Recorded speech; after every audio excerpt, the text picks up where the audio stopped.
Hi friends, welcome to my channel. ఈరోజు rakhi DIY 3 first 2 lines woollen thread తీసుకొని ముడి వేసేసుకొని గోల్డ్ కలర్ బీడ్ ఎక్కించేసుకున్నాను. తర్వాత 6 స్మాల్ బీడ్స్ గోల్డ్ కలర్వి అటొక 6 ఇటొక 6 వేసేసుకున్నాను. తర్వాత వైట్ కలర్ పూసని తీసుకొని ఫస్ట్ లైన్కి ఎక్కించుకున్నాను. అందులో నుంచి సెకండ్ దారాన్ని తీయాలి. తీస్తే మనకి ముడి పడిపోయినట్టు వైట్ కలర్ పూస ఉంటుంది. తర్వాత మళ్ళీ 2 లైన్స్ వస్తాయి.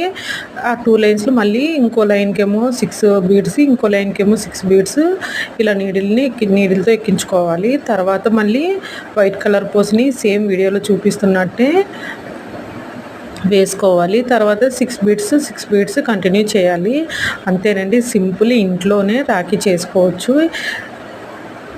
ఈ వీడియో మీకు నచ్చితే లైక్ చేయండి. Thank you for watching. నా ఛానల్ని సబ్స్క్రైబ్ చేసుకోండి.